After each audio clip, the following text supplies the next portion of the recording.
ఈ విశ్వవిద్యాలయ పూర్వ విద్యార్థిగా నాకు పాఠాలు నేర్పించి నాకు మార్గదర్శనం చేసిన మా గురువులందరికీ ఈ సందర్భంగా నివాళులు అర్పిస్తూ ఉన్నాను. వాళ్ళందరి యొక్క మార్గదర్శనం కారణంగానే నేను మామూలు స్థాయి నుంచి ఉన్నత స్థాయికి వెళ్లేందుకు ఈ విశ్వవిద్యాలయం ఒక కావలసిన ప్రాథమిక పునాదిని నాకు ఏర్పాటు చేసిన ఈ పని సందర్భంగా మీ అందరికీ మనవి చేస్తున్నాను. ఈరోజు నా మనసు చాలా భావోద్వేగంతో నిండిపోతుంది. తెలుగు జాతి గర్వకారణమైన మన ఆంధ్రప్రదేశ్ సార్ సిఆర్ రెడ్డి గారి యొక్క దార్శనికతతో, ఆ తర్వాత సర్వేపల్లి రాధాకృష్ణ గారి మార్గదర్శనంలో, అలాగే ఆ రోజు శ్రీకృష్ణ గారి మార్గదర్శనంలో ఈ విశ్వవిద్యాలయం చాలా ముందుకు వెళ్ళింది.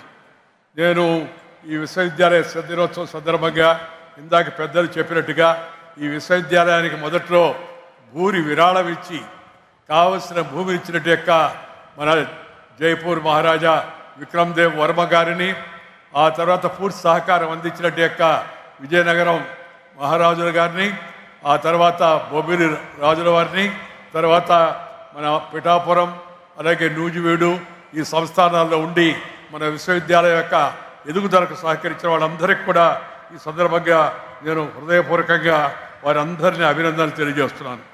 ఈ నేపథ్యంలో నేను పెద్దగా మాట్లాడను, ఎందుకంటే ఇంకా మాట్లాడవలసిన ఉపరాష్ట్రపతి గారు ఉన్నారు, ఇంతకుముందు మాట్లాడినట్టు మిత్రులు అందరూ ఉన్నారు. నేను చెప్పేది ఒకటే, కేవలం డిగ్రీలు తీసుకోవడమే కాదు, మారుతున్న కాలానికి అనుగుణంగా విద్యార్థులు నైపుణ్యాలను మెరుగుపరుచుకోవాలి. అంటే ఆ యొక్క ఎగ్జాంపులరీ ఎంప్లాయబిలిటీ సంపాదించాలి, స్కిల్ డెవలప్ చేసుకోవాలి, ముందుకు వెళ్ళాలి. ఈ విశ్వవిద్యాలయాల బోధన కేంద్రాలుగా మిగిలిపోకుండా పరిశోధన కేంద్రాలుగా మారాలనేది నా యొక్క కోరిక. కేవలం థీసిస్ పేపర్లకే పరిమితమైన కాకుండా క్షేత్రస్థాయిలో అవసరాలకు అనుగుణంగా పరిశోధనలు జరగాలి. గ్లోబల్ ఇన్నోవేషన్ ఇండెక్స్లో భారత్ 40వ స్థానానికి చేరడం శుభపరిణామమే. అయినా విద్యార్థుల్లో పేటెంట్లపై ఇంకా అవగాహన పెరగాలి. ప్యూర్ సైన్సెస్ పై ఆసక్తి తగ్గి మౌలిక విజ్ఞానాన్ని విస్మరిస్తున్నామనే విషయాన్ని అందరం అర్థం చేసుకోవాలి. ఈ పరిస్థితిలో మార్పు రావాలి.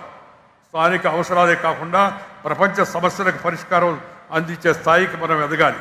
పర్యావరణాన్ని హితాన్ని దృష్టిలో పెట్టుకొని పని చేయాలి, పరిశోధన చేయాలి. నేను ఎప్పుడు చెప్తుంటాను, nature culture together for bright future. అందుకని ప్రతి ఒక్కరూ ప్రకృతిని ప్రేమించాలా, ప్రకృతితో కలిసి జీవించాలా. ఆ ప్రకృతి రక్షణకు మనందరం, ఎందుకంటే మీరందరూ కూడా భావి భారతదేశ పౌరులు, మనందరం కూడా దానికి అంకితం కావాలా, ప్రకృతిని రక్షించుకోవాలా. ఎందుకంటే మారుతున్న ఈ వాతావరణ పరిస్థితిలో గ్లోబల్ వార్మింగ్ పెద్ద సవాలుగా మారింది. ఆ సవాలును ఎదుర్కోవడం కోసం యువతరం ప్రకృతితో మమేకమై ముందుకు సాగాలని, మరిన్ని పరిశోధనలు చేయాలని కోరుతున్నాను. మనకు సుదీర్ఘమైన తీర ప్రాంతం ఉంది. అందువల్ల సముద్రపు అలల నుంచి సుస్థిర విద్యుత్ ఉత్పత్తి పరిశోధనలను ముమ్మరం చేయాలి. దాంతోపాటు స్వీయ వనరులతో ఇంధన అవసరాలు తీర్చుకున్నప్పుడే నిజమైన దేశ సార్వభౌమత్వం సాకారం అవుతుంది. మన యువత మన దేశ భవిత. అందుకే ఈ సందర్భంగా యువతకు 4 సూచనలు చేస్తాను నేను. 1, క్రమశిక్షణతో కూడిన జీవన శైలిని అలవాటు చేసుకోండి. 2, ఆరోగ్యకరమైన జీవన శైలిని అలవాటు చేసుకోండి. మంచిగా అలవాట్లు, ఉదయాన్నే సూర్యోదయంతో లేయడం, సూర్యాస్తమయానికంతా పళ్ళు ముగించుకునే పరిస్థితిని మనం అందరం అలవాటు చేసుకోవాల్సిన అవసరం ఎంతో కూడా ఉంది. దాంతోపాటు 2వది ఆరోగ్యకరమైన జీవన శైలి. ఇవాళ ప్రపంచవ్యాప్తంగా అనేక రకాల నాన్ కమ్యూనికబుల్ డిసీజెస్ పెరిగిపోతూ ఉన్నాయి, పెద్ద సవాలుగా తయారవుతున్నాయి. క్యాన్సర్, డయాబెటిక్, ఇంకా అనేక రకాల వ్యాధులు అనేక చిన్న వయసులో కూడా వస్తున్నాయి. వీటన్నిటినీ కారణం జీవన శైలి, లైఫ్ స్టైల్. అందుకని అందరి యువత అంతా కూడా జీవితంలో ఆ యొక్క జీవన శైలిలో మార్పులు తేవడం కోసం ప్రయత్నం చేయాలని మీ అందరికీ మనవి చేస్తున్నాను. వ్యసనాలకు దూరంగా ఉండండి. ఇవాళ డ్రగ్ మినాన్స్ ఒక పెద్ద సవాలుగా తయారైపోయింది. ఈ వ్యసనానికి దూరంగా ఉండాల్సిందిగా విద్యార్థులందరినీ కోరుతున్నాను. మీ తోటి మిత్రులు కూడా ఆ విధంగా తయారు చేయాలని సందర్భంగా మీకు అందరికీ మనవి చేస్తున్నాను. మన మూలాలను మర్చిపోకూడదు. మనం ఎవరో, మనం ఎక్కడి నుంచి వచ్చాం, కన్న తల్లిని, జన్మభూమిని, మాతృభాషను, చదువుకున్న విద్యాలయాన్ని, పాఠం చెప్పిన గురువును మర్చిపోయిన వాడు మానవుడే కాదని చెప్పని ఈ సందర్భంగా మనవి చేస్తున్నాను. కన్న తల్లి, మనకు జన్మనిచ్చిన అమ్మ జీవితంలో ఎప్పుడు మర్చిపోకూడదు. అమ్మ అంటే నాన్న కూడా. 2 జన్మభూమి, మనం ఏ ఊరి నుంచి వచ్చామో ఆ ఊరిని జీవితంలో గుర్తుపెట్టుకొని మనం ఏ స్థాయికి వెళ్ళినా ఆ ప్రాంతం యొక్క అభివృద్ధి కృషి చేయాల్సి ఉంది. 3వది, మనకి పాఠాలు చెప్పిన అధ్యాపకులు, గురువులు, సంస్థ. ఇవాళ 7వ శతాబ్ది ఉత్సవాలు జరుపుకుంటున్నాం. మన జీవితంలో మన యొక్క విశ్వవిద్యాలయం మనకి పాఠాలు చెప్పినట్టు మాస్టర్లు ఎప్పుడు కూడా మర్చిపోకూడదని చెప్పి అందరికి కూడా మనం చేస్తున్నాం. దీంతోపాటు మన మాతృ గర్భం నుంచి వచ్చిన మాతృభాషను మనం మర్చిపోకూడదు. తెలుగే మన వెలుగు. తెలుగు అంటే మన కంటి చూపు లాంటిది. కంటి చూపు బాగుంటే కళ్ళద్దాలు పనిచేస్తాయి. తెలుగు మన కంటి చూపు, ఇంగ్లీషు మన కళ్ళద్దాలు. కంటి చూపు ఉంటే కళ్ళద్దాలు పనిచేస్తాయి. కంటి చూపే లేదనుకోండి, నువ్వు రెబాన్ గ్లాస్ పెట్టుకున్నా జుబాన్ నుంచి నాలుగు నుంచి ఏది రాదనే విషయాన్ని అందరూ కూడా గుర్తుపెట్టుకోవాల్సిందిగా మీ అందరికీ మనం చేస్తాను. అందుకని మనం అన్ని భాషలు నేర్చుకోవాలి తప్పనిసరిగా. ఇంగ్లీష్ కూడా నేర్చుకోవాలి. ఫస్ట్ మదర్ టంగ్, తర్వాత brother tongue, later any other tongue అనే విషయాన్ని గుర్తుపెట్టుకోవాల్సిందిగా నేను యువతలంతా కూడా కోరుతూ ఉన్నాను.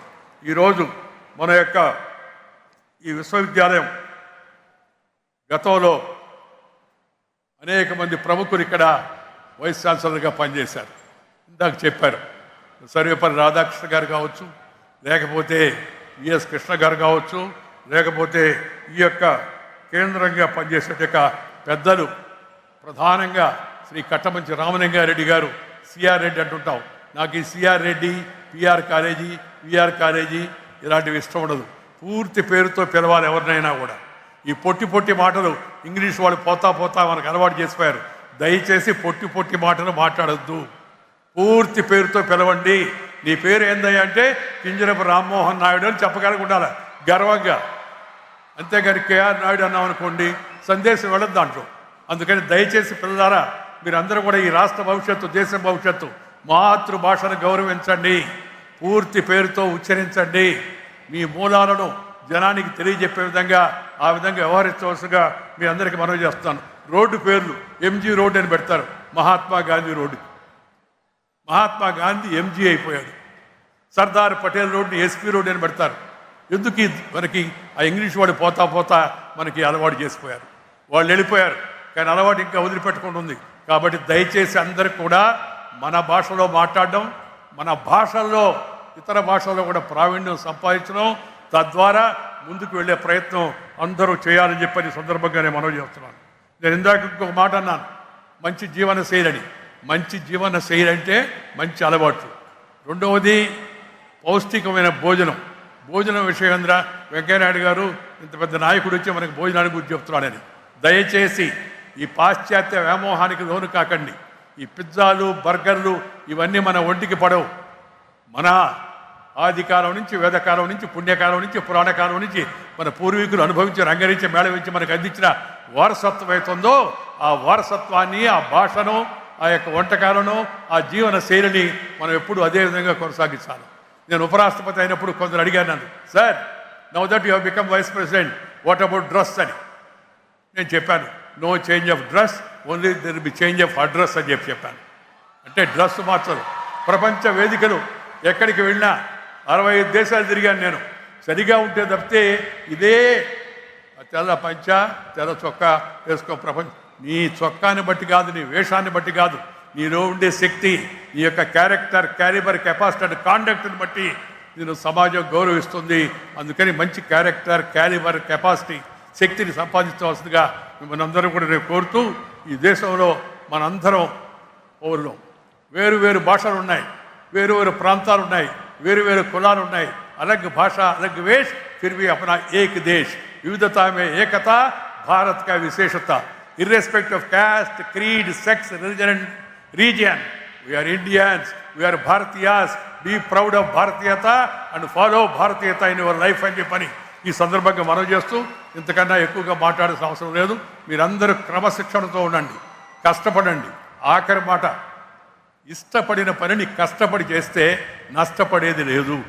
ఇష్టపడిన పనిని కష్టపడి చేస్తే నష్టపడేది లేదు. ఒక పల్లెటూరులో పుట్టాను నేను. మా అమ్మ నాన్న చదువుకోలే, మా కుటుంబంలో ఎవరు రాజకీయాల్లో లేరు. అక్కడి నుంచి వీధి బడికి వెళ్ళాను. చిన్నప్పటి నుంచి అటు నడుచుకుంటూ వచ్చి దేశంలో 2వ అత్యున్నత రాజ్యాంగ పదవి ఉపరాష్ట్రపతి దాకా చేరానంటే దానికి కారణం క్రమశిక్షణ, కష్టపడి పనిచేయడం, అంకిత భావంతో మెలగడం, ఆలోచనలు పార్టీలు మార్చుకోకుండా ఉండడం ఉన్న దాంట్లోనే దాని కారణంగా అక్కడి దాకా చేరాను. అందుకని కష్టపడండి, ఇష్టపడిన పనిని కష్టపడి చేయండి, నష్టపడేది లేదు. మీరు జీవితంలో ఉన్నత స్థాయికి ఎదుగుతారని చెప్పని ఈ సందర్భంగా మీ అందరికీ కూడా నేను మనం చేస్తున్నాను. అందరం ఎమ్మెల్యేలు కాకపోవచ్చు, ఎంపీలు కాకపోవచ్చు, మంత్రులు కాకపోవచ్చు, రాష్ట్రపతులు ఉపరాష్ట్రపతులు కాకపోవచ్చు, కానీ సమాజంలో ఉన్నత స్థాయికి చేరాలంటే కష్టపడాలా. అబ్దుల్ కలాం గారు చెప్పారు, aim high, dream high, but last word చెప్పాడు, వర్క్ హార్డ్ అని. కష్టపడండి, ఇష్టపడిన పనిని కష్టపడి చేయండి, నష్టపడేది లేదు. ముందుకు నడవండి. ఈ యొక్క విశ్వవిద్యాలయం యొక్క పేరు ప్రఖ్యాతులను నిలబెట్టవలసిందిగా మీ అందరికీ కూడా మనవి చేస్తూ మీ దగ్గర సెలవు తీసుకుని నమస్కారం. జై Hind. Please subscribe to Leo news for more videos.